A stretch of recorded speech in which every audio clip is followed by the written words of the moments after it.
Mic پر مولانا فضل الرحمان صاحب سراجی Etawah UP. السلام علیکم ورحمۃ اللہ وبرکاتہ۔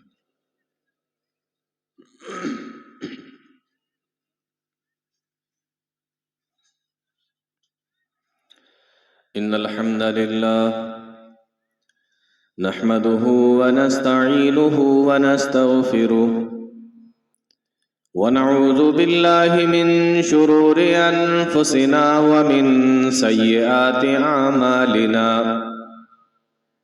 من يهده الله فلا مضل له ومن يضلل فلا هادي له وأشهد أن لا إله إلا الله وحده لا شريك له وأشهد أن محمدا عبده ورسوله يا أيها الذين آمنوا اتقوا الله حق تقاته ولا تموتن إلا وأنتم مسلمون يا أيها الناس اتقوا ربكم الذي خلقكم من نفس واحدة وخلق منها زوجها وبث منهما رجالا كثيرا ونساء واتقوا الله الذي تساءلون به والأرحام إن الله كان عليكم رقيبا يا أيها الذين آمنوا اتقوا الله وقولوا قولا سديدا يصلح لكم أعمالكم ويغفر لكم ذنوبكم ومن يطع الله ورسوله فقد فاز فوزا عظيما أما بعد فإن خير الحديث كتاب الله وخير الهدي هدي محمد صلى الله عليه وسلم وشر الأمور محدثاتها وكل محدثة بدعة وكل بدعة ضلالة وكل ضلالة في النار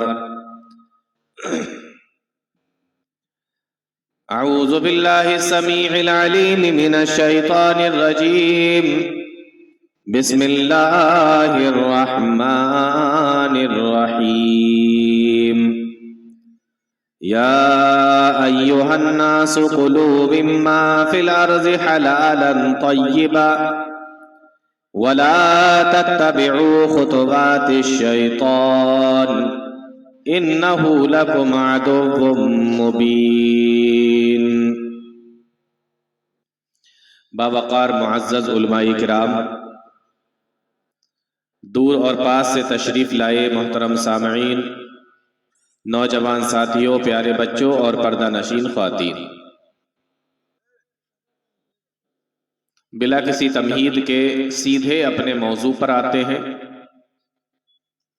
رات کا کافی حصہ گزر چکا ہے اور مجھ سے پہلے آپ بہت سے خطیبوں اور مقرروں کو سن چکے ہیں۔ آج کے اس پروگرام میں میں جس موضوع پر کچھ بات کرنا چاہتا ہوں، موضوع ہے حلال کمائی کے فائدے اور حرام کمائی کے نقصان۔ حرام کمائی کے نقصان اور حلال کمائی کے فائدے۔ اس موضوع کو سمجھنے سے پہلے ایک دو باتیں ہیں، ان کو بھی آپ سمجھ لیجئے تو موضوع کو سمجھنے میں آسانی ہوگی۔ پہلی چیز تو آپ یہ سمجھیں کہ زمانہ جاہلیت میں، زمانہ جاہلیت کس کو کہتے ہیں؟ پیارے نبی صلی اللہ علیہ وسلم کے زمانے سے پہلے کا جو زمانہ ہے اس کو زمانہ جاہلیت کہا جاتا ہے۔ آپ کے اس دنیا میں آنے سے پہلے، بعثت سے پہلے جو زمانہ ہے اس کو زمانہ جاہلیت کہتے ہیں۔ تو ہم یہ سنتے آئے ہیں علماء سے کہ زمانہ جاہلیت میں کوئی گناہ ایسا نہیں تھا جو اس دور کے اندر، اس زمانے کے اندر نہ پایا جاتا ہو۔ بہت بڑے بڑے گناہ اس دور کے اندر پائے جاتے تھے، بہت سے گناہ تھے، بہت سی گمراہیاں تھیں، بہت سی غلط چیزیں تھیں۔ انہی غلطیوں میں، انہی گناہوں میں، انہی گمراہیوں میں ایک غلطی، ایک گناہ اور ایک گمراہی یہ بھی تھی کہ اس دور کے لوگ حلال اور حرام کی تمیز نہیں کرتے تھے۔ بہت سارے گناہ تھے، لیکن ایک گناہ یہ بھی تھا، ایک غلطی یہ بھی تھی کہ اس دور کے لوگ حلال اور حرام کی تمیز نہیں کرتے تھے۔ کھانے پینے میں، کاروبار میں، کمائی میں بہت سارے گناہوں کے ساتھ ساتھ ایک گناہ یہ بھی تھا۔ پیارے نبی صلی اللہ علیہ وسلم اس دنیا کے اندر آئے، آپ نے لوگوں کو کاروبار کرنے کے طریقے سکھائے، حلال و حرام کو الگ الگ کر کے بتایا، ان کی تمیز سکھائی۔ لیکن آج بھی 1400 سال گزرنے کے بعد مسلمانوں کے اندر بہت سے گھرانے، بہت سے گھر، بہت سے خاندان ایسے ہیں جو آج بھی حلال و حرام کی تمیز نہیں کرتے، نہ تو کھانے اور پینے میں اور نہ ہی کمانے میں۔ اور اگر کسی گھر کے اندر آج بھی حلال و حرام کی تمیز نہیں ہے تو سمجھ لیجئے کہ وہ گھر آج بھی زمانہ جاہلیت کا گھر ہے۔ اس گھر کے اندر آج بھی زمانہ جاہلیت والا کام ہو رہا ہے، جبکہ اسلام کے آئے ہوئے، پیارے نبی صلی اللہ علیہ وسلم کے آئے ہوئے 1400 سال گزر چکے۔ تو یہ غلطی ان کے اندر تھی، یہ گناہ ان کے اندر تھا۔ دوسری چیز آپ یہ سمجھ لیجئے کہ حلال و حرام کا حق کس کو حلال کرنا ہے، کس کو حرام کرنا ہے، یہ حق صرف اور صرف اللہ تعالیٰ کا ہے۔ کسی انسان کے اندر یہ بات نہیں، کسی انسان کے بس کی یہ بات نہیں کہ وہ اپنی مرضی سے کسی چیز کو حلال کر لے اور اپنی مرضی سے کسی چیز کو حرام کر لے۔ یہ انسان کا حق نہیں ہے، یہ صرف اور صرف اللہ تعالیٰ کا حق ہے۔ میں ایک مثال سے آپ کو سمجھاتا ہوں۔ معراج کے موقع پر اللہ کے نبی صلی اللہ علیہ وسلم آسمان پر تشریف لے گئے۔ 7ویں آسمان سے جب آگے بڑھے، اللہ رب العالمین نے پیارے نبی صلی اللہ علیہ وسلم کو معراج کے موقع پر کچھ تحفے دیے۔ ان میں سے ایک تحفہ یہ بھی تھا کہ 50 وقت کی نمازوں کو اللہ تعالیٰ نے فرض کیا۔ نماز وہ عبادت ہے جو اللہ تعالیٰ نے پیارے نبی کو اپنے پاس بلا کر دی۔ تو 50 وقت کی نمازیں دی۔ آپ اس تحفے کو لے کر چلے، 6 آسمان پر جب آئے تو موسیٰ علیہ السلام سے ملاقات ہوئی۔ موسیٰ علیہ السلام سے بات چیت ہوئی۔ موسیٰ علیہ السلام نے پوچھا کہ اللہ نے کیا دیا؟ پیارے نبی نے بتایا کہ یہ چیزیں دی ہیں اور 50 وقت کی نمازیں میرے امت پر فرض کی ہیں، یہ بھی اللہ تعالیٰ نے ہمیں تحفے میں دیا ہے۔ موسیٰ علیہ السلام نے کہا، امت کے معاملے میں آپ سے زیادہ جانتا ہوں، آپ سے زیادہ تجربہ ہے مجھے، اس لیے آپ کی امت 50 وقت کی نمازیں نہیں پڑھ پائے گی، اس کو کم کرا لیجیے۔ دیکھو، ایک طرف موسیٰ علیہ السلام ہے اور ایک طرف پیارے نبی صلی اللہ علیہ وسلم ہے۔ کیا ان دونوں کو یہ حق حاصل تھا کہ آپس میں بیٹھ جاتے اور آپس میں بیٹھ کر کہتے کہ اللہ تعالیٰ کے پاس جانے کی اب آپ کو کیا ضرورت؟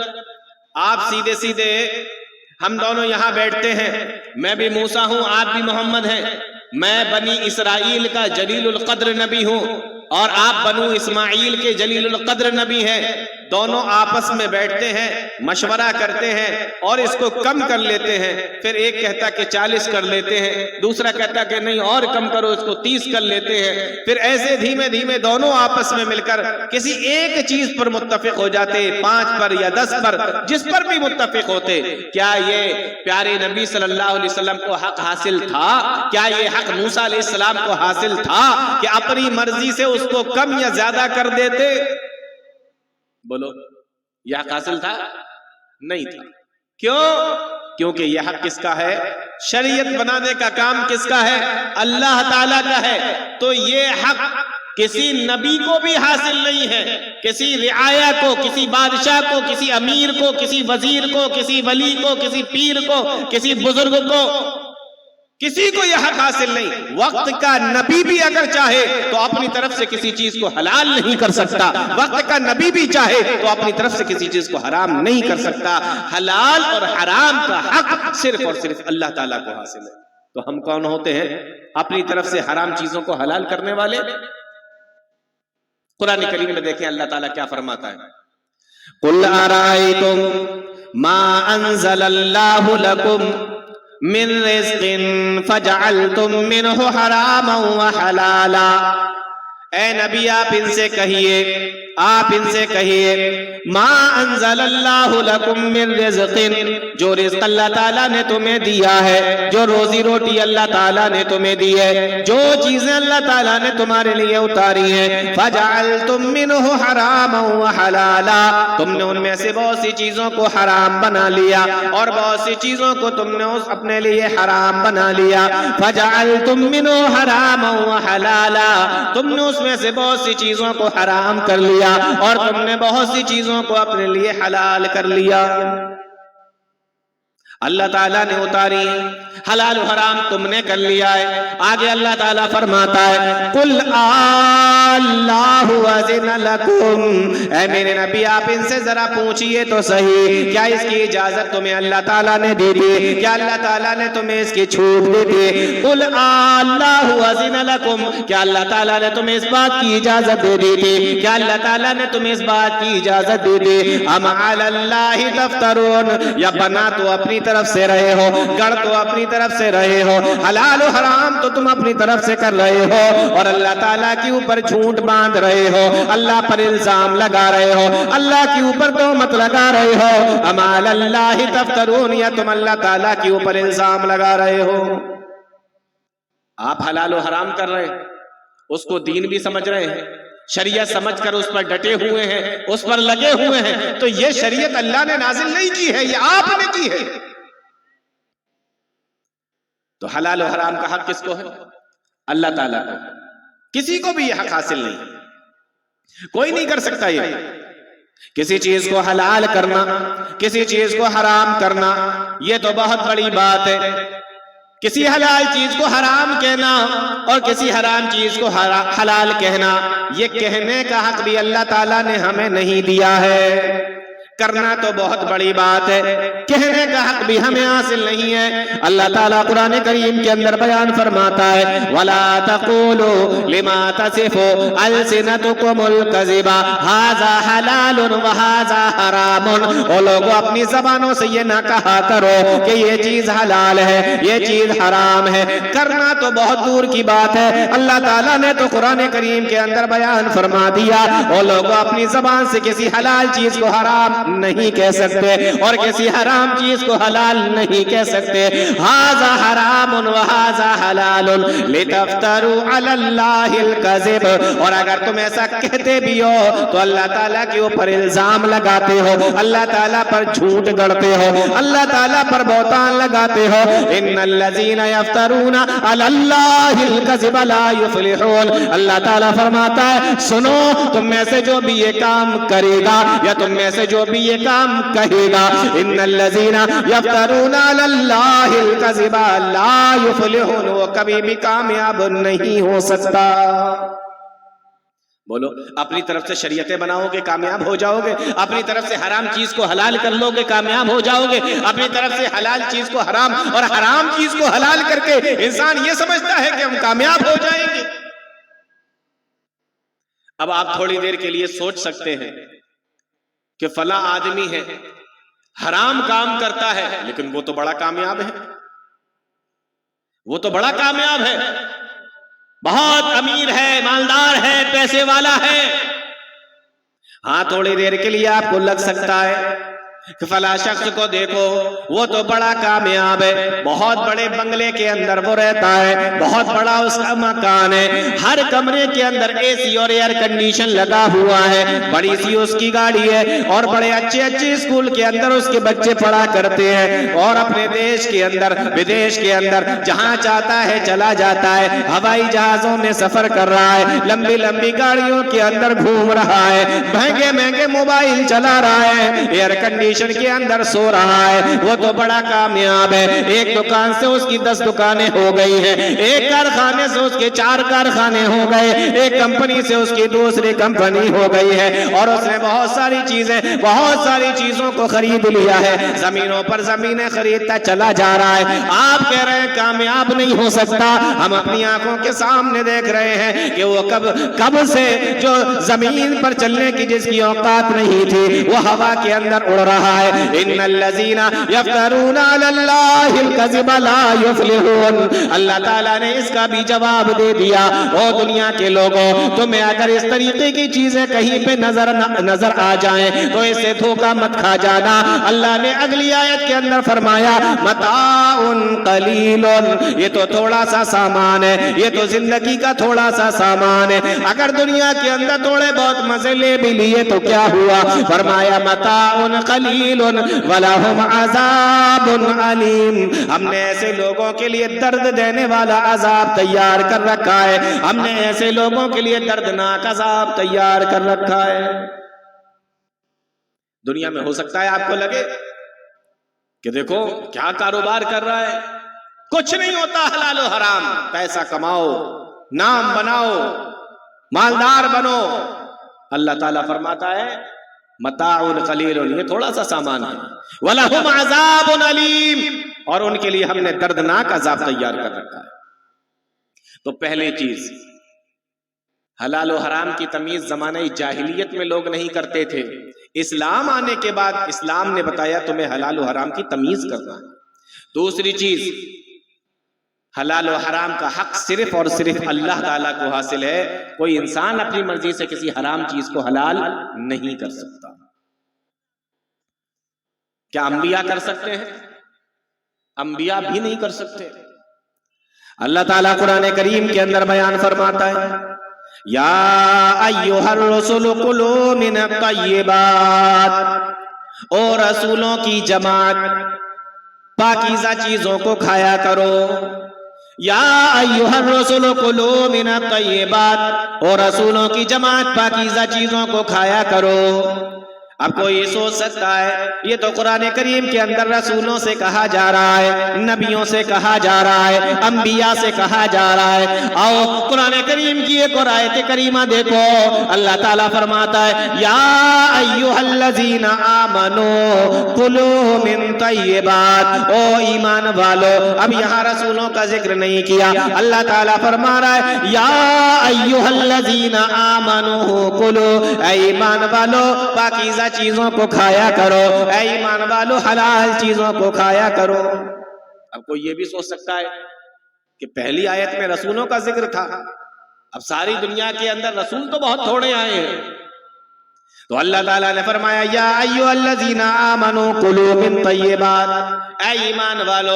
اب اگر کوئی یہ سوچ سکتا ہے کہ ہمارے اندر وہ کون سا ایمان ہے، ہمارے اندر تو ایمان اتنا زیادہ نہیں ہے، ہم تو کمزور ایمان والے ہیں، یہ تو بڑے ایمان والوں سے، پرہیزگاروں سے، متقیوں سے، دینداروں سے، نیکوکاروں سے کہا جا رہا ہے۔ میرے بھائیو ایسی بات نہیں ہے۔ اللہ تعالیٰ تیسری آیت کے اندر قرآن کریم کے اندر بیان فرماتا ہے یا ایھا الناس کلوا، یا ایھا الناس الناس کلو، او لوگو حرام چیزوں کو نہ کھاؤ، کلو مما فی الارض حلالا، ہم نے جن چیزوں کو حلال کیا ہے ان چیزوں کو کھایا کرو۔ پہلی آیت کے اندر رسولوں سے کہا گیا، دوسری آیت کے اندر ایمان والوں سے کہا گیا، اور تیسری آیت کے اندر ساری دنیا کے لوگوں سے کہا جا رہا ہے کلو مما فی الارض حلالا طیبا، او لوگو تم زمین کے اندر جو چیزیں ہم نے تمہارے لیے حلال کی ہیں صرف اسے کھاؤ، جو چیزیں ہم نے تمہارے لیے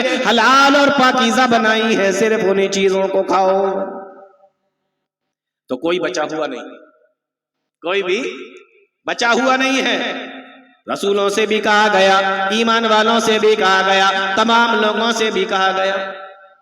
اور تینوں آیتیں دیکھو، ایک میں رسول یا ایھا الرسول، ایک میں کہا گیا یا ایھا الذین آمنوا، ایک میں کہا گیا یا ایھا الناس، لیکن تینوں کو مخاطب کرنے کے بعد اللہ تعالیٰ نے تینوں آیتوں کے اندر بیان فرمایا کلو کھاؤ، کلو کھاؤ، کلو کھاؤ۔ تینوں آیتوں کے اندر اللہ تعالیٰ نے کھانے کا حکم دیا ہے۔ اس سے معلوم یہ ہوا کہ انسان کو اتنا کھانا ضروری ہے جس سے انسان زندہ رہ سکے، جس سے اس کا بدن کھڑا رہ سکے، جس سے اس کا اسٹرکچر کھڑا رہ سکے۔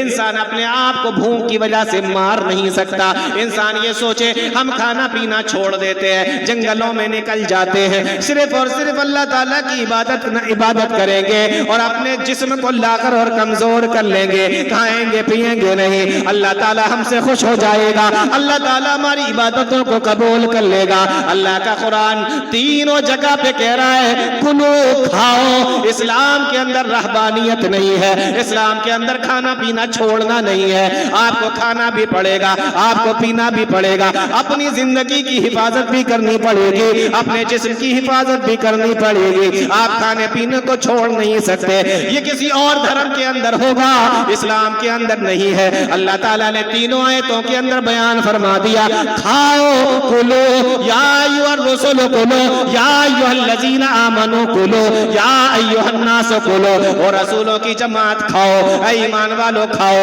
اے لوگوں کھاؤ۔ اس سے پتہ یہ چلتا ہے کہ کوئی آدمی یہ سوچے ہم جنگلوں میں نکل جائیں، پہاڑوں پہ نکل جائیں، اپنے کوئی کٹیا اور چھوٹی سی چیز کو اور چھوٹے سے جھونپڑے کو بنا لیں اور اس کے اندر جا کے آرام سے رہے، کھائیں پیئے نہیں، صرف اور صرف اللہ تعالیٰ کی عبادت کریں، یہاں تک کہ ہم کمزور ہو جائیں، لاغر ہو جائیں، بھوک کی وجہ سے مر جائیں، معاف کیجئے گا کسی اور دھرم کے اندر یہ چلتا ہوگا، اسلام کے اندر اس کی قطعی اجازت نہیں ہے۔ اس لیے تینوں آیتوں کے اندر اللہ تعالیٰ نے فرمایا کلو کھاؤ۔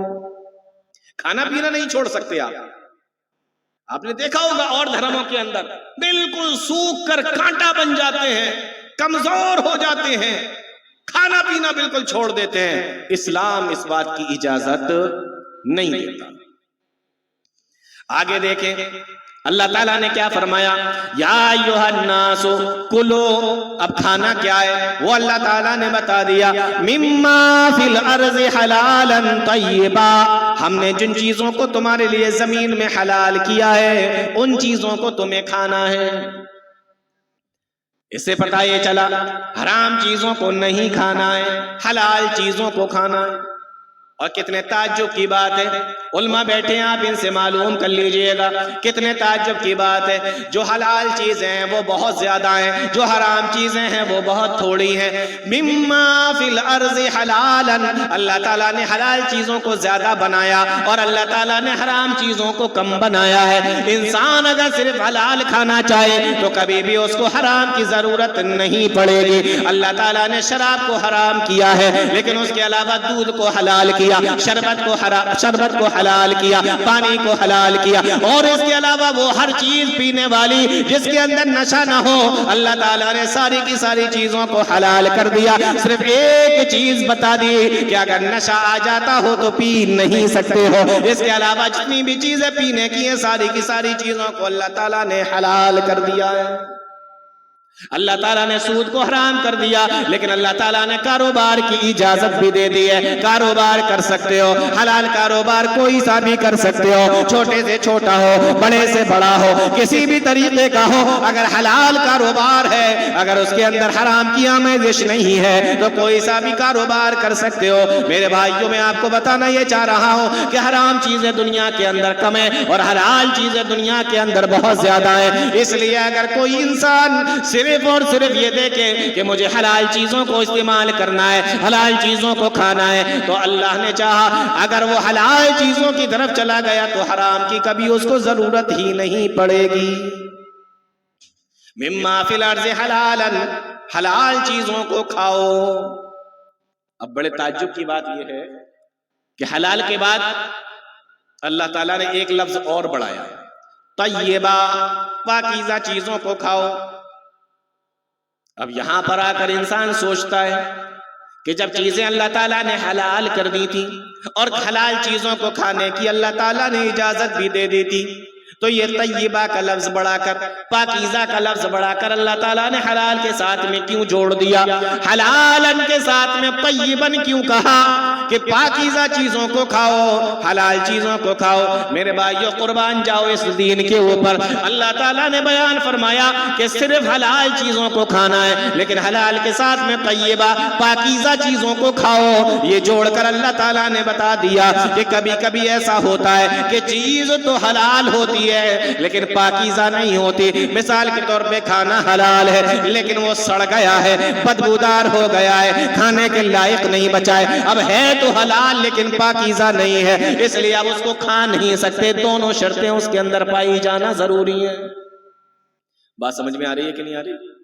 حلالن طیبہ، حلال تو ہے لیکن پاکیزہ نہیں ہے، اس لیے حلال کے ساتھ میں پاکیزہ کا لفظ جوڑ کر اللہ تعالیٰ نے بتا دیا کہ دیکھو حلال بھی اگر ہو لیکن بدبو آ رہی ہو تو کھانا نہیں، حلال بھی ہو اور اگر سڑ گیا ہو تو کھانا نہیں، اگر حلال بھی ہو لیکن کھانے کے لائق نہ بچا ہو تو حلال تو ہے لیکن طیبہ نہیں ہے۔ اس لیے اللہ تعالیٰ نے فرما دیا، یا ایھا الناس کلوا مما فی الارض حلالا طیبا، او لوگو حلال کھاؤ، پاکیزہ کھاؤ، او لوگو حلال اور پاکیزہ چیزوں کو کھایا کرو۔ آگے اللہ تعالیٰ فرماتا ہے، وَلَا تَتَّبِعُوا خُطُوَاتِ الشَّيْطَانِ، اور شیطان کے نقش قدم پر نہ چلو، شیطان کے راستوں پر نہ چلو، شیطان کے بتائے ہوئے طریقے پہ نہ چلو۔ وَلَا تَتَّبِعُوا خُطُوَاتِ الشَّيْطَانِ۔ اب یہ بڑی عجیب بات ہے کہ حلال چیزوں کا ذکر کرنے کے بعد آگے اللہ تعالیٰ نے شیطان کا ذکر فرمایا، لا تتبعوا خطوات الشیطان، شیطان کے نقش قدم پہ نہ چلو۔ اور خطوتن نہیں ہے، خطوتن یہ واحد ہے، جمع خطوات، جیسے ہم لوگ اس کو پڑھتے ہیں نا ایک وچن بہو وچن ایسے کر کے، واحد اور جمع، تو خطوات کوئی راستہ ایسا نہ ہو شیطان کا جس پر آپ چل رہے، کسی بھی راستے پر مت چل۔ اب سوال یہ ہے کہ یہاں حلال کمائی کے ذکر کے ساتھ شیطان کا ذکر کیوں کیا گیا؟ جواب اس کا بالکل آسان ہے، جواب اس کا یہ ہے کہ جب آپ کام کرنے کے لیے جائیں گے، حلال کمانے کے لیے جائیں گے، کمائی کرنے کے لیے جائیں گے، جب آپ کام کرنے کے لیے جائیں گے تو آپ کو ایسے راستے بھی ملیں گے جو آپ کو آسان لگیں گے، پیسہ کمانے کا شارٹ کٹ طریقہ ہوگا، پیسہ کمانے کا آسان راستہ ہوگا، پیسہ کمانے کا حرام راستہ ہوگا۔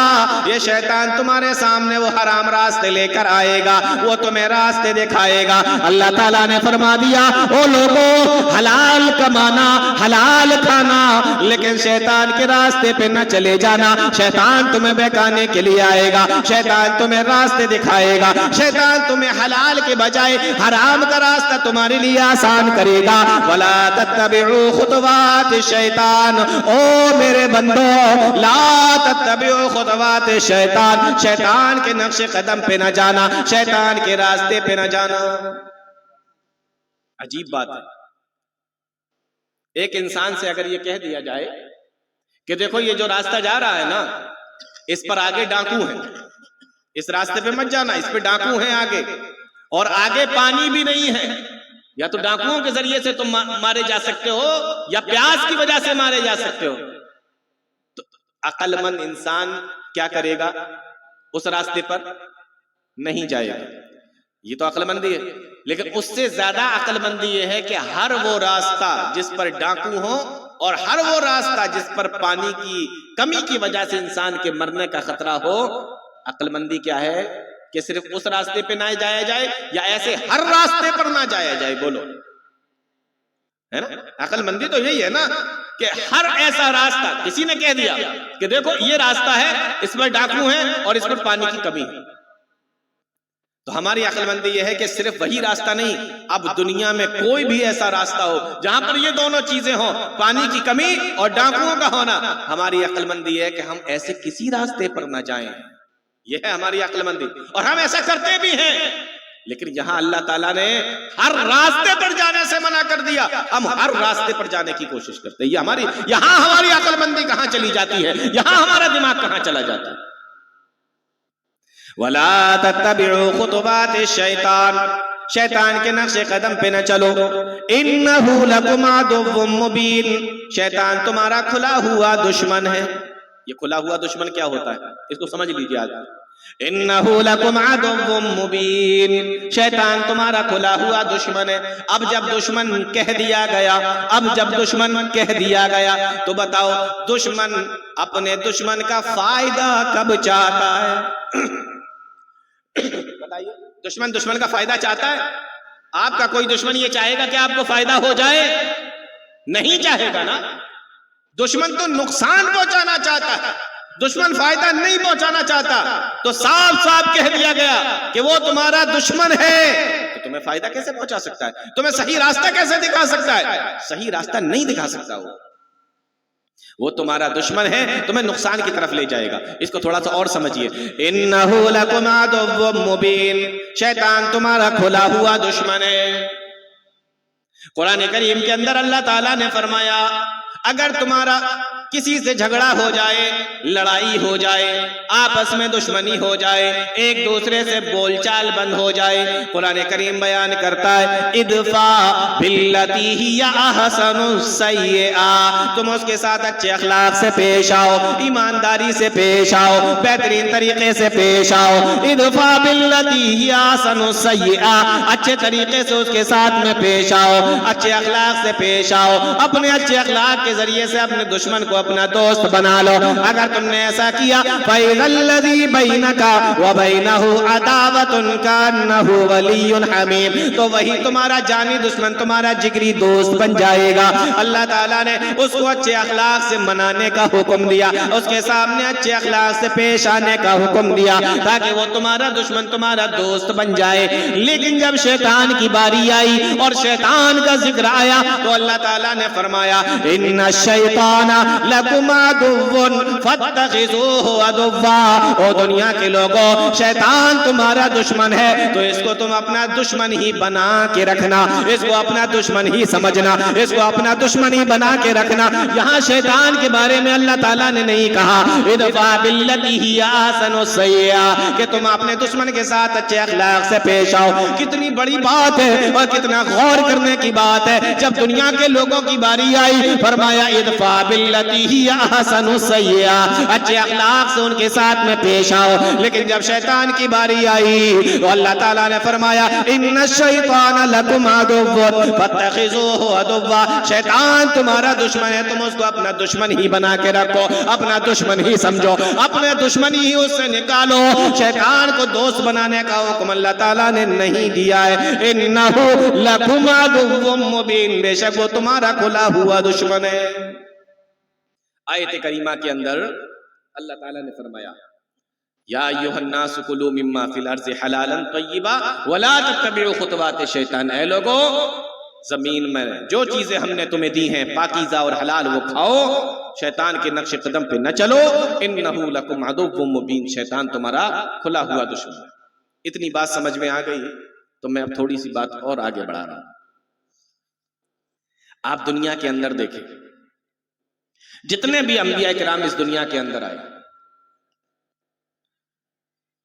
جتنے بھی رسول اس دنیا کے اندر آئے، جتنے بھی انبیاء اس دنیا کے اندر آئے، غور سے سننا میرے بھائیوں، جتنے بھی انبیاء اور جتنے بھی رسول اس دنیا کے اندر آئے، یہ سارے کے سارے لوگ بھی کام کیا کرتے تھے، یہ سارے کے سارے لوگ بھی کام کیا کرتے تھے، لیکن کیسے کام کیا کرتے تھے؟ یا ایھا الرسل کلوا من الطیبات، او رسولوں کی جماعت حلال چیزیں کھانا، حرام چیزوں کی طرف نہ جانا، اے رسولوں کی جماعت حلال کمائی کی طرف جانا، حرام کمائی کی طرف نہ جانا۔ یا ایھا الرسل کلوا من الطیبات، اے رسولوں کی جماعت، اب ان رسولوں کی جماعت کو دیکھو، ان انبیاء کو دیکھو، کوئی نبی ہے مزدوری کر رہا ہے، کسی نبی کو دیکھو بکریاں چرانے کا کام کر رہا ہے، کسی نبی کو دیکھو بڑھئی کا کام کر رہا ہے، کسی نبی کو دیکھو لوہے کا کام کر رہا ہے، کسی نبی کو دیکھو بازاروں میں جا کے تجارت کر رہا ہے، کسی نبی کو دیکھو مزدوریاں کر رہا ہے، کسی نبی کو دیکھو بکریاں چرا رہا ہے۔ ذرا سوچ کے دیکھو تو صحیح، ہے وقت کا نبی لیکن بکریاں چرانے کا کام کر رہا ہے وقت کا نبی لیکن بڑھئی کا کام کر رہا ہے وقت کا نبی لیکن کپڑے سینے کا کام کر رہا ہے وقت کا نبی لیکن لوہے کا کام کر رہا ہے وقت کا نبی لیکن کاروبار بازاروں میں جا کے تجارتیں کر رہا ہے، کیوں کر رہا ہے؟ فرمایا یا ایھا الرسل کلوا من الطیبات، او رسولوں کی جماعت، رسولوں سے بھی کہا گیا کہ حلال چیزیں ہی کھانا ہے، حلال کمائی ہی کھانا ہے، ہم سے بھی یہی کہا گیا ہے، جو حکم اللہ نے اپنے نبی اور رسولوں کو دیا ہے وہی حکم اللہ تعالیٰ نے ہم تمام لوگوں کو دیا ہے۔ انبیاء کی زندگی اٹھا کر دیکھو، یہ سب سارے کے سارے اپنے وقت کے نبی ہیں، اس کے باوجود بھی ان کی زندگیوں کو دیکھو، کوئی مزدوری کر رہا ہے، کوئی بڑھئی کا کام کر رہا ہے، کوئی لکڑی کا کام کر رہا ہے، کوئی لوہے کا کام کر رہا ہے، کوئی کپڑے سینے کا کام کر رہا ہے، کوئی بکریاں چرانے کا کام کر رہا ہے۔ کیوں کر رہا ہے؟ کیونکہ ان سارے کے سارے لوگوں کو معلوم ہے کہ اللہ تعالیٰ نے مجھے حلال کھانے کا حکم دیا ہے، حلال کمائی کا حکم دیا ہے، حرام سے منع کیا ہے۔ وقت کا نبی ہو اور کام کون سا ہے؟ مزدوریاں کرنا، لکڑی کا کام، لوہے کا کام، یہ رسولوں کی جماعت ہی کر سکتی ہے۔ اور آج کے دور میں بھی بڑے خوش نصیب ہیں وہ لوگ جو لوگ حلال کاروبار کرتے ہیں۔ میرے بھائیوں، کم ہے لیکن حلال ہے، یقین جانے آپ خوش نصیب ہیں، یقین جانے آپ خوش نصیب ہیں۔ زیادہ ہے اور حرام کا ہے، کوئی فائدہ نہیں اس کا، کوئی فائدہ نہیں اس کا۔ آدمی حرام کی طرف کیوں بھاگ رہا ہے؟ اس کو زیادہ چاہیے، جلدی چاہیے۔ کیا جو اللہ تعالی زیادہ اور جلدی جو حرام کی طرف سے آپ چاہ رہے ہیں کہ مل جائے، کیا وہ اللہ رب العالمین آپ کو حلال کے ذریعے سے نہیں دے سکتا؟ کیا اللہ تعالی حلال کے ذریعے سے نہیں دے سکتا؟ آپ نے کیسے یہ یقین کر لیا کہ مجھے زیادہ چاہیے، جلدی چاہیے تو صرف حرام سے ملے گا، حلال سے نہیں ملے گا؟ کیسے؟ ایک حدیث سناتا ہوں آپ کو، صحیح بخاری کی حدیث، بڑی پیاری حدیث۔ یہ حدیث بہت غور سے سنیے۔ پیارے نبی صلی اللہ علیہ وسلم نے فرمایا، نوجوانوں خاص طور سے اس حدیث کو سنو۔ پیارے نبی صلی اللہ علیہ وسلم نے فرمایا کہ جب بچہ اپنے ماں کے پیٹ میں 4 مہینے کا ہو جاتا ہے، جب بچہ اپنی ماں کے پیٹ میں 4 مہینے کا ہو جاتا ہے، ثم یبعث الیہ الملک، پیارے نبی صلی اللہ علیہ وسلم ارشاد فرماتے ہیں اللہ تعالی ایک فرشتے کو بھیجتا ہے اس کی طرف، ثم یبعث الیہ الملک، پھر اللہ تعالیٰ اس کی طرف ایک فرشتے کو بھیجتا ہے، فرشتہ اس کے پاس میں آتا ہے، فیوزن باربع کلمات، غور سے سننا نوجوانوں اس حدیث کو، فرمایا فیوزن باربع کلمات، جب بچہ اپنے ماں کے پیٹ میں 4 مہینے پورے کر لیتا ہے، اللہ تعالیٰ اس کی طرف ایک فرشتے کو بھیجتا ہے، فیوزن باربع کلمات، اور اللہ تعالیٰ اس فرشتے کو حکم دیتا ہے، او میرے فرشتے میرے اس بندے کے لیے 4 چیزوں کو لکھ دے، 4 چیزیں اس کے لیے لکھ دے۔ فَيُوزَنُ بِأَرْبَعِ كَلِمَاتٍ، 4 چیزیں میرے اس بندے کے لیے لکھ دے۔ فرشتہ پوچھتا ہے پروردگار کون سی 4 چیزیں لکھنا ہے؟ اللہ کے نبی صلی اللہ علیہ وسلم ارشاد فرماتے ہیں اللہ تعالیٰ اس فرشتے کو حکم دیتا ہے، پہلی چیز اللہ تعالیٰ جو اپنے بندے کے لیے لکھواتا ہے، فرمایا رزقہ، اللہ تعالیٰ فرماتا ہے او میرے فرشتے اس کا رزق اس کے لیے لکھ دے، اس کی روزی روٹی اس کے لیے لکھ دے، یہ کتنا کمائے گا، کتنا کھائے گا، کتنا پیے گا، کتنا بڑا آدمی دنیا کے اندر جا کے بنے گا، اس کو کتنا پیسہ ملے گا، کتنا مال ملے گا، کتنا کمائے گا، رزقہ اس کے رزق کو لکھ دو۔ اللہ تعالیٰ کی مہربانی دیکھو، اس کا رحم و کرم دیکھو، اس کی رحمتوں کو تو دیکھو۔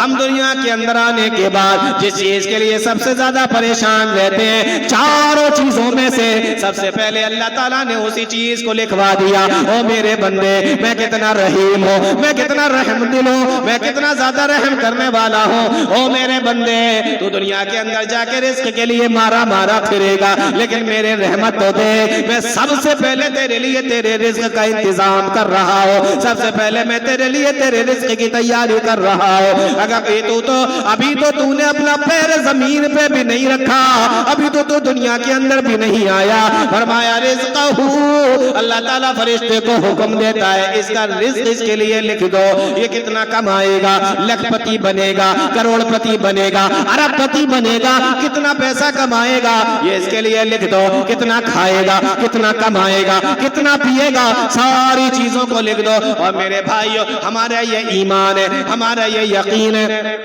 اللہ تعالیٰ نے جن چیزوں کو ہمارے لیے لکھ دیا ہے کہ جتنا ہم کھائیں گے، اللہ کی قسم یہ ہمارا ایمان اور یقین ہے، ہم ایک دانہ بھی اس سے زیادہ کھا کر اس دنیا سے نہیں جا سکتے، اور اس سے ایک دانہ کم بھی کھا کر اس دنیا سے نہیں جا سکتے۔ بولو چلے جائیں گے؟ چلے جائیں گے؟ نہیں جا سکتے نا۔ اللہ تعالیٰ نے جتنا پانی اور جتنا پینے کی چیزوں کو ہماری قسمت میں لکھ دیا ہے، ایک قطرہ اس سے زیادہ آپ اس دنیا میں نہیں پی سکتے، اور اس سے ایک قطرہ کم بھی، ایک بوند بھی کم بھی اس دنیا کے اندر آپ اس سے کم نہیں پی سکتے۔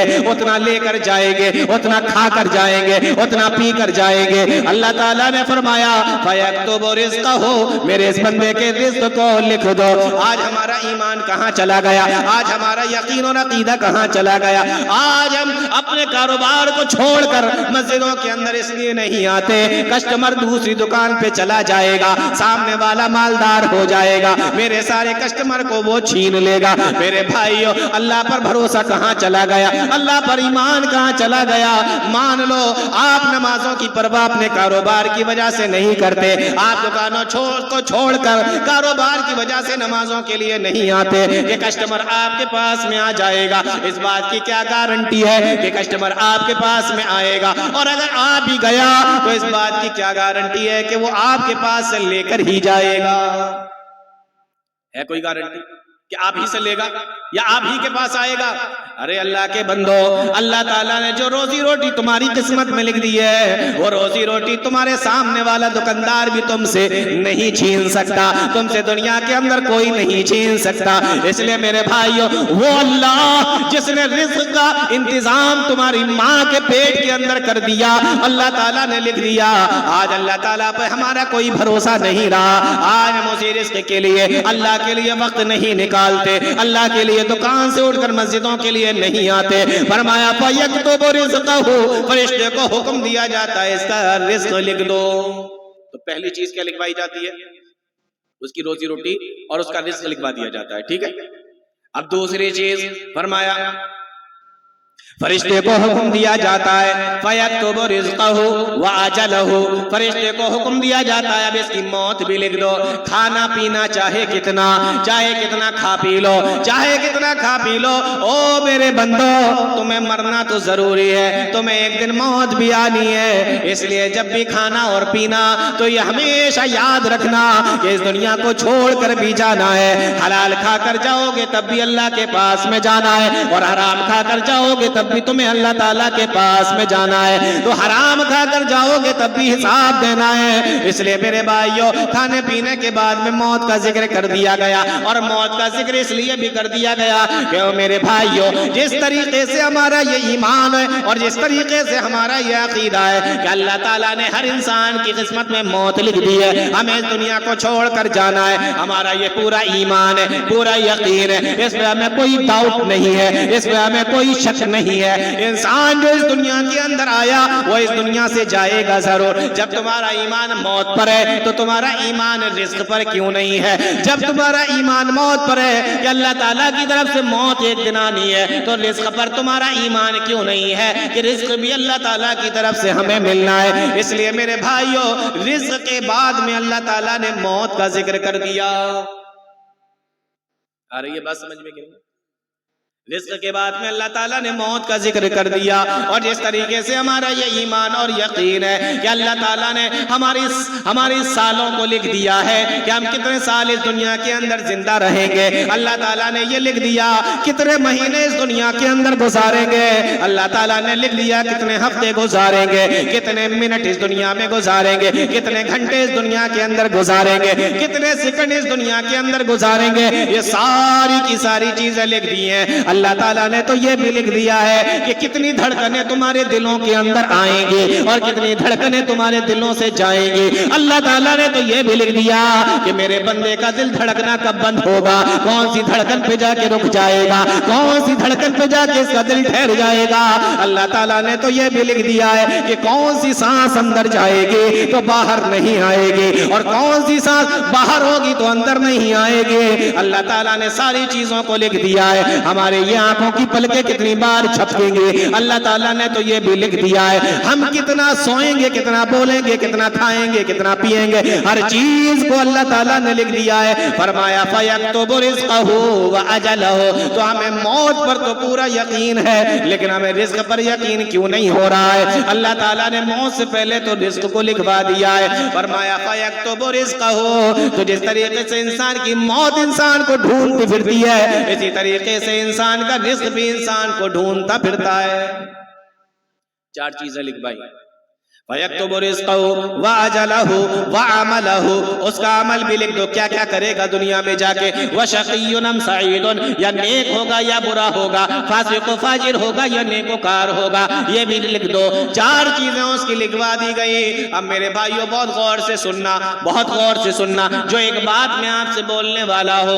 اب یہ اللہ تعالیٰ نے رزق کو اپنے ہاتھ میں رکھا، نَحْنُ قَسَمْنَا بَيْنَهُمْ مَعِيشَتَهُمْ فِي الْحَيَاةِ الدُّنْيَا، روزی روٹی کو ہم تقسیم کرتے ہیں، کس کو کتنا دینا ہے ہم تقسیم کرتے ہیں۔ تو اب کروڑ پتی بنانا یہ اللہ تعالیٰ کا کام ہے، لکھ پتی بنانا یہ اللہ تعالیٰ کا کام ہے، کروڑ پتی بنانا یہ اللہ تعالیٰ کا کام ہے میرے بھائیوں، لیکن کروڑ پتی بننے کا راستہ چننا یہ ہمارا کام ہے، یہ ہمارا کام ہے۔ اللہ تعالیٰ نے قرآن کریم کے اندر بیان فرما دیا وَهَدَيْنَاهُ النَّجْدَيْنِ، ہم نے انسان کو دو راستے دکھائے ہیں۔ اللہ تعالیٰ نے فرما دیا فَأَلْهَمَهَا فُجُورَهَا وَتَقْوَاهَا، ہم نے انسان کو دو راستے دکھائے، ایک نیکی کا راستہ، ایک برائی کا راستہ، ایک خیر کا راستہ، ایک شر کا راستہ، ایک گناہ کا راستہ، ایک بھلائی کا راستہ۔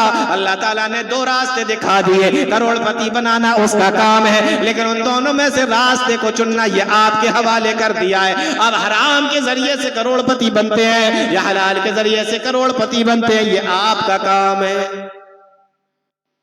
یہ آپ کے ہاتھ میں چھوڑ دیا۔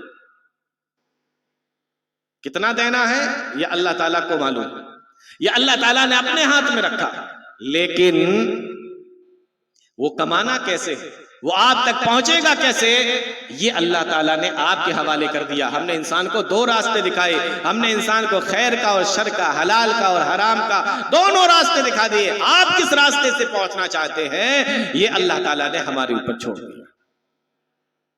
اور ایسا نہیں کہ جو رزق اللہ تعالیٰ نے ہماری قسمت میں لکھ دیا وہ ہمیں نہیں ملے گا، ایسا نہیں، وہ ملے گا، بالکل ملے گا۔ میں ایک آیت کریمہ اور ایک حدیث کے حوالے سے آپ کو بتانے کی اور سمجھانے کی کوشش کرتا ہوں، ذرا توجہ میری طرف کیجیے۔ ایک آیت پڑھتا ہوں، اس کا ترجمہ کرتا ہوں، پھر اس آیت کے حوالے سے کچھ چیزیں آپ کو بتاتا ہوں. اللہ تعالیٰ فرماتا ہے یا ایھا الذین آمنو، اے ایمان والو. پہلے ترجمہ کر دیتا ہوں.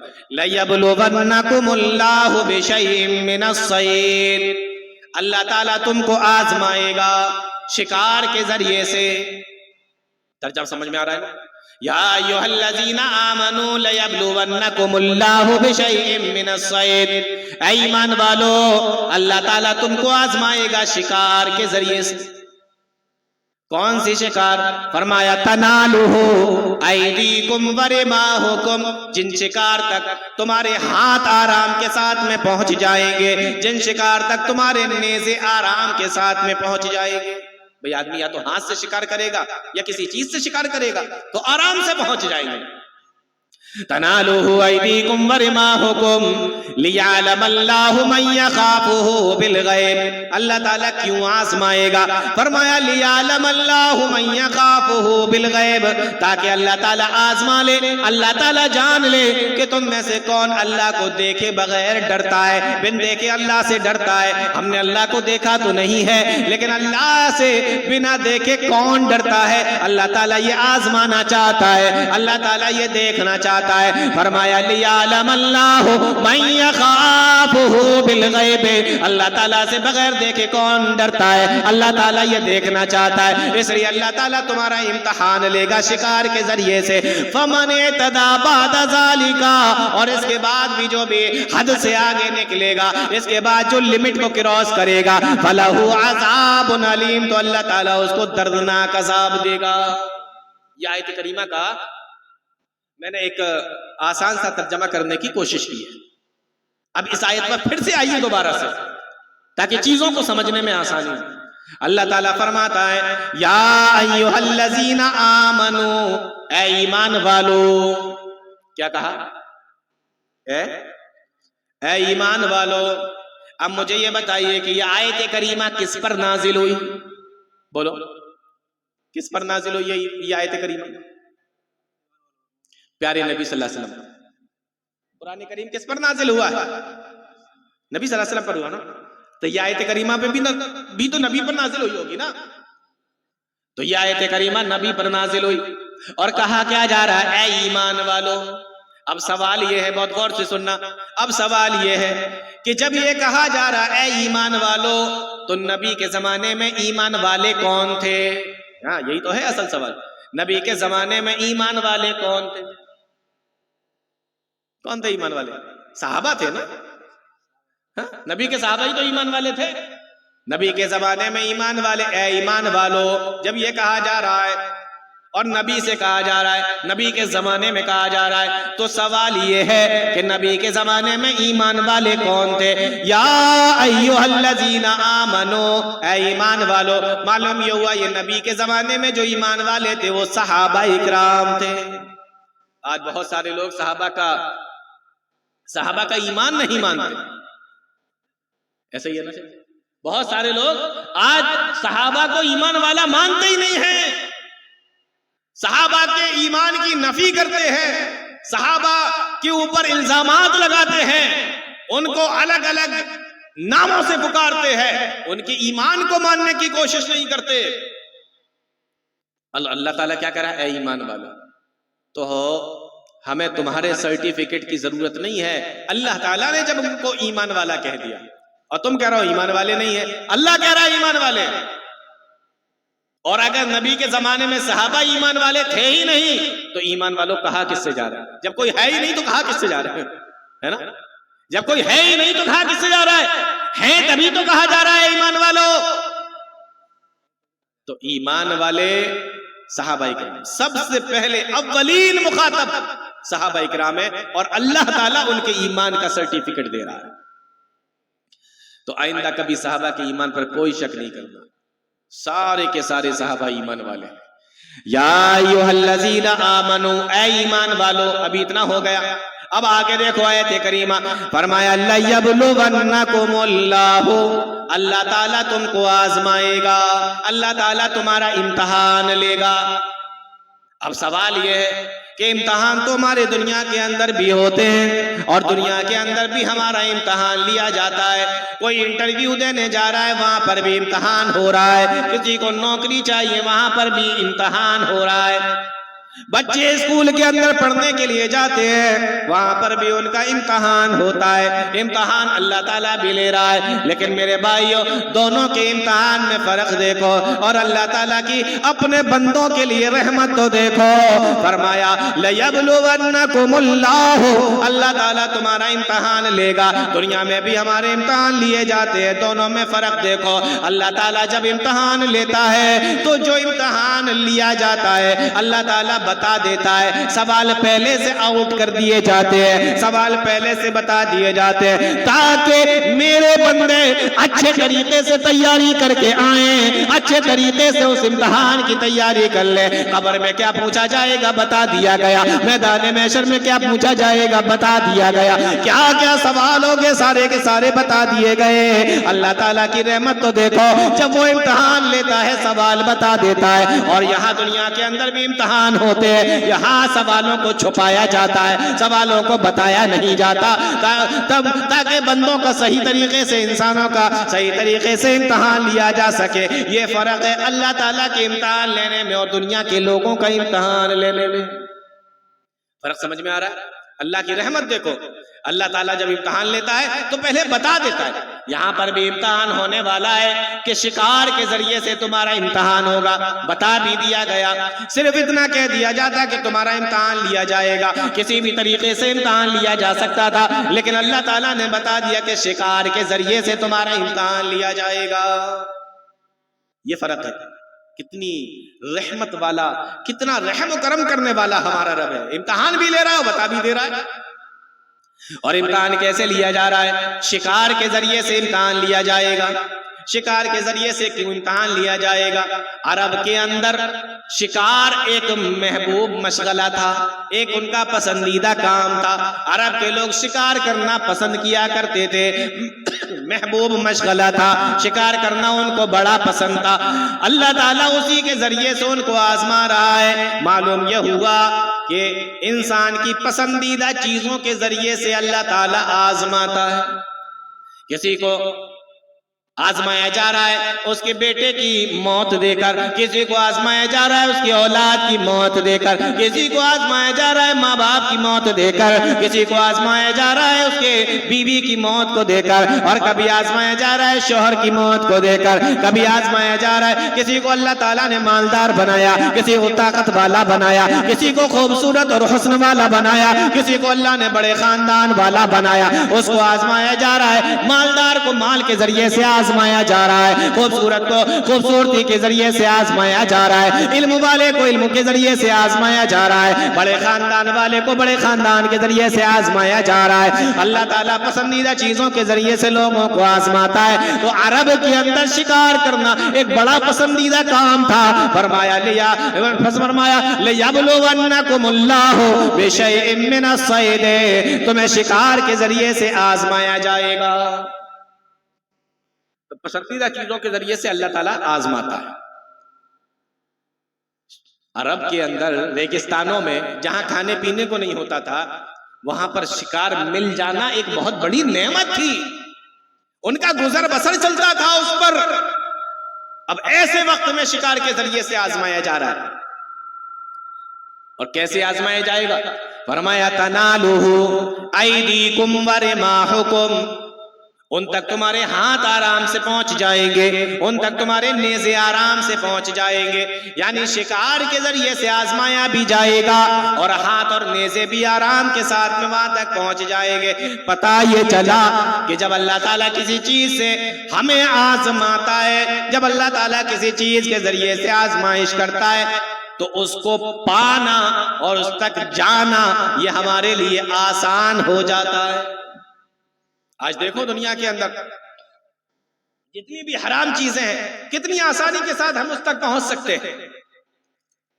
آپ کاروبار کرنا چاہیں، اپنے کاروبار کو بڑھانا چاہیں اور آپ نے یہ سوچ لیا کہ کوئی سودی کاروبار نہیں کریں گے، بینک سے کوئی قرضہ نہیں لیں گے، کوئی انٹرسٹ اور کوئی سود و بیاج کا کام نہیں کریں گے، اس کے باوجود بھی آپ بینک نہ جائیں، آپ بینک کا چکر نہ لگائیں، بینک کا نام اور پتہ بھی کسی سے نہ پوچھیں، آپ کے موبائل کے اوپر خود سے بینکوں کے ذریعے سے فون آئیں گے، ہم آپ کو لون دینے کے لیے تیار ہیں، ہم آپ کا کریڈٹ کارڈ بنانے کے لیے تیار ہیں، آپ ہمارے ذریعے سے آئیے اور لون پر یا اسی طریقے سے ای ایم آئی پر یا اسی طریقے سے الگ الگ طریقے سے آپ کو رجانے کی کوشش کی جائے گی، آپ کے پاس باقاعدہ فون آئیں گے۔ معلوم کیا ہوا کہ حرام چیزوں کے ذریعے سے جب اللہ تعالیٰ آزماتا ہے یا کسی چیز کے ذریعے سے جب اللہ تعالیٰ آزماتا ہے تو وہاں تک پہنچنا آسان کر دیتا ہے۔ فرمایا تنالوہ ایدیکم ورماحکم، وہاں تک تمہارے ہاتھ آسانی کے ساتھ میں پہنچ جائیں گے اور تمہارے نیزے بھی تمہارے آسانی کے ساتھ میں پہنچ جائیں گے۔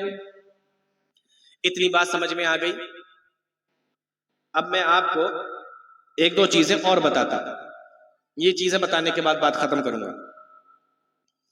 رات کا بہت حصہ گزر گیا ہے تو تھوڑی توجہ میری طرف کیجیے گا تو سمجھ میں آئے گا۔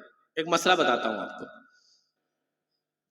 جن چیزوں کو اللہ تعالیٰ نے حلال کیا، جن جانوروں کو، جن پرندوں کو، ان کا شکار کرنا خشکی کے اندر بھی حلال ہے اور ان کا شکار کرنا پانی کے اندر بھی بولو حلال حلال ہے، تو خشکی میں بھی اس کو شکار کر سکتے اور پانی میں بھی اس کو شکار کر سکتے، چھوٹ ہے بالکل۔ جو جانور جو پرندے حلال ہیں اس کو خشکی میں بھی اور پانی میں بھی دونوں جگہ اس کو شکار کر سکتے۔ لیکن علماء بیٹھے ہیں، آپ ان سے پوچھنا، اگر انسان حالت احرام میں ہو، انسان اگر حالت احرام میں ہو، حج کا اس نے احرام باندھ لیا یا اسی طریقے سے عمرے کا اس نے احرام باندھ لیا، اب علماء آپ کو مسئلہ بتائیں گے کہ احرام باندھنے کے بعد محرم کے لیے، احرام باندھنے والے کے لیے جو جانور خشکی میں حلال تھے اب وہ حرام ہو جائیں گے، اس کا شکار نہیں کر سکتا۔ مسئلہ سمجھ میں آیا؟ مسئلہ سمجھ میں آیا؟ پہلے خشکی میں بھی حلال تھا اور پانی میں بھی حلال تھا، لیکن جب اس نے احرام باندھ لیا حج کا یا عمرے کا تو شکار کھیلنا اس کے لیے، شکار کرنا اس کے لیے خشکی میں حرام ہو گیا، پانی میں حلال ہے۔ یہ قرآن کریم کی آیت کریمہ ہے، احل لکم صید البحر، ہم نے پانی کا شکار تمہارے لیے حلال کیا۔ حالت احرام میں خشکی کے وہ جانور، وہ پرندے جو اگر احرام نہیں باندھے ہوتے تو حلال تھے ہمارے لیے، اب خشکی میں احرام باندھنے کے بعد ہم اس کا شکار نہیں کر سکتے۔ یہ بالکل صاف مسئلہ ہے، کسی بھی عالم سے پوچھ لیجئے گا۔ اور اسی کے ساتھ ہم ان کا شکار نہیں کر سکتے حالت احرام میں۔ شکار کرنا تو بہت بڑی بات ہے، شکار اگر کوئی دوسرا آدمی کر رہا ہے تو ہم اس شکاری کی مدد بھی نہیں کر سکتے، یہ بھی حرام ہے۔ اور شکاری کی مدد کرنا تو بہت بڑی بات ہے۔ شکاری کو آپ شکار کرتے ہوئے دیکھیں اور آپ حالت احرام میں ہو، آپ صرف اس سے جا کے اتنا کہہ دیں، آپ یہاں پہ جانور ڈھونڈ رہے ہو، آپ یہاں پہ پرندے ڈھونڈ رہے ہو، ہم پیچھے سے آ رہے ہیں، وہاں پہ جانور بہت زیادہ ہیں، وہاں پر پرندے بہت زیادہ ہیں، آپ اتنا بھی نہیں بتا سکتے۔ ارے یہ بات سمجھ میں، آپ اتنا بھی نہیں بتا سکتے۔ اگر یہ تینوں کام آپ نے کر لیے تو آپ کے اوپر دم واجب ہو جائے گا۔ دم کیا ہوتا ہے یہ علماء سے پوچھ لینا۔ آپ کے اوپر دم واجب ہو جائے گا، یہ تینوں کام نہیں کر سکتے، یعنی حالت احرام میں خشکی کا شکار نہیں کر سکتے، خشکی کا شکار کرنے والے کی مدد نہیں کر سکتے، اور شکاری کو اشارہ کر کے یا کہہ کر بتا بھی نہیں سکتے۔ ہاں لیکن اللہ تعالیٰ نے اتنی چھوٹ رکھی ہے کہ اگر کوئی دوسرا آدمی شکار کر کے لائے اور آپ حالت احرام میں ہو تو اسے کھا سکتے ہیں۔ آپ نے کوئی ہیلپ نہیں کی ہے، کوئی مدد نہیں کی ہے، لیکن کسی نے لا کر کہیں سے لا کر شکار وکار کر کے لا کر آپ کو دے دیا، آپ حالت احرام میں تھے تو آپ کھا سکتے ہیں، کھانے کی اجازت ہے، لیکن مدد نہیں کر سکتے، کسی بھی طریقے کی مدد نہیں کر سکتے۔ اتنا مسئلہ سمجھ میں آ گیا؟ اب بخاری کی ایک حدیث سنا کے بات ختم کر رہا ہوں۔ حدیبیہ کا سال ہے، حدیبیہ کا سال ہے، سن 6 ہجری کا زمانہ ہے۔ اللہ کے نبی صلی اللہ علیہ وسلم 1400 صحابہ اکرام کو لے کر مدینہ سے نکلے اور سب کے سب حالت احرام میں ہیں۔ اب وہ قرآن کریم کی آیت کریمہ دیکھو جس میں اللہ تعالیٰ نے فرمایا اللہ تعالیٰ تم کو آزمائے گا شکار کے ذریعے سے۔ یہ صحابہ کرام چلے آ رہے ہیں، صحابہ کرام بیان فرماتے ہیں جب ہم حالت احرام میں نکلے، 1400 صحابہ کرام ہیں، مدینہ سے نکلے، مکہ کی طرف جا رہے ہیں، عمرہ کرنے کے لیے نکل رہے ہیں، عمرہ کرنے کے لیے نکل رہے ہیں۔ ہم نے دیکھا کہ حدیبیہ کے سال جب ہم احرام باندھ کر حالت احرام میں نکلے، ہم نے دیکھا کہ اس سال بہت سارے پرندے اور بہت سارے جانور جن کا شکار کھیلنا جائز تھا وہ ہمارے سامنے آ جا رہے تھے، لیکن صحابہ شکار نہیں کر سکتے۔ کیوں؟ احرام کی حالت میں حرام، شکار نہیں کر سکتے۔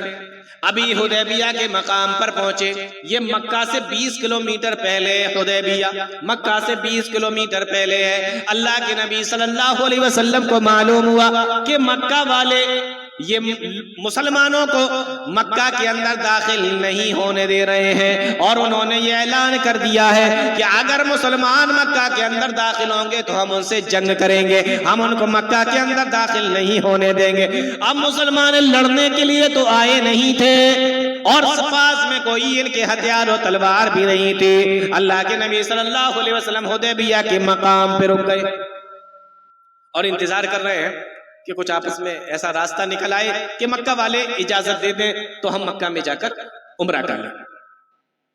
اتنے میں اللہ کے نبی صلی اللہ علیہ وسلم کے پاس میں خبر آئی فَأُنْبِئْنَا بِعَدُوٍّ بِغَيْقَةَ، یہ بخاری کے الفاظ ہیں، فَأُنْبِئْنَا بِعَدُوٍّ بِغَيْقَةَ، اللہ کے نبی صلی اللہ علیہ وسلم کو یہ بتایا گیا کہ مکہ کے اندر سے ایک لشکر نکلا ہے جو آپ کے اوپر حملہ کرنا چاہتا ہے، لیکن وہ مقام غیقہ میں گیا ہے، غیقہ نامی جگہ پر۔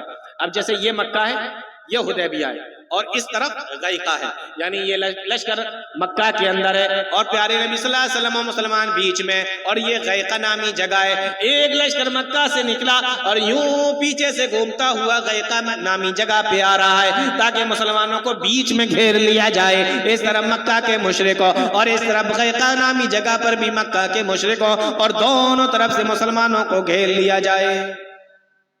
یہ خبر آئی اللہ کے نبی صلی اللہ علیہ وسلم کے پاس، پیارے نبی نے حضرت ابو قتادہ کو بلایا، حضرت ابو قتادہ رضی اللہ تعالیٰ عنہ کو بلایا، اے ابو قتادہ ادھر آؤ اور اپنے ساتھ میں چند مسلمانوں کو لے کر جاؤ، اور یہ مسلمانوں کو لے کر جا کر غیقہ نامی جگہ پہ پتہ کرو کتنا بڑا لشکر ہے، کتنے لوگ ہیں، کتنی تیاری کے ساتھ میں آئے ہیں۔ ابو قتادہ کہتے ہیں ہم نے اپنے چند صحابیوں کو لیا اور ہم حدیبیہ سے چلے اور حدیبیہ سے مقام غیقہ نامی جگہ پر پہنچ گئے۔ بخاری کے الفاظ ہیں عام الحدیبیہ احرم اصحابہ ولم احرم، ابو قتادہ کہتے ہیں میرے سارے ساتھی تو حالت احرام میں تھے، لیکن ابو قتادہ کہتے ہیں کہ میں حالت احرام میں نہیں تھا۔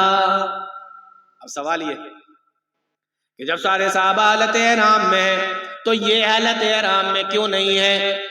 حدیث کی شرح کرنے والوں نے اس کا جواب لکھا ہے کہ جس وقت اللہ کے نبی صلی اللہ علیہ وسلم مدینہ سے نکلے اس وقت ابو قتادہ مدینہ میں نہیں تھے، بلکہ اللہ کے نبی صلی اللہ علیہ وسلم کے ایک کام سے مدینہ سے باہر گئے ہوئے تھے، اور جب یہ واپس لوٹے اور ان کو یہ پتا چلا کہ اللہ کے نبی صلی اللہ علیہ وسلم حدیبیہ کے مقام پر ہے تو سیدھے وہاں سے حدیبیہ کے مقام پر آ گئے، اس لیے یہ حالت احرام میں نہیں تھے، سارے کے سارے صحابہ حالت احرام میں تھے۔ فرمایا ہم غیقہ نامی جگہ پر پہنچے، 2-3 دن وہاں پہ روکے، لشکر کا انتظار کیا کہ کوئی لشکر آئے، لیکن لشکر کوئی نہیں آیا۔ پتہ یہ چلا یہ خبر جھوٹی ہے۔ اسی زمانے کا واقعہ ہے، حضرت ابو قتادہ رضی اللہ تعالیٰ عنہ بیان فرماتے ہیں ہم مقام غیقہ میں رکے ہوئے تھے، ہم نے اپنے خیمے لگائے ہوئے تھے، اور اسی حالت میں ہم اپنے چند ساتھیوں کے ساتھ صحابہ اکرام کے ساتھ میں، ابو قتادہ کہتے ہیں کہ ہم ایک خیمے کے اندر بیٹھے ہوئے تھے۔ اب قرآن کریم کی آیت کریمہ دیکھو،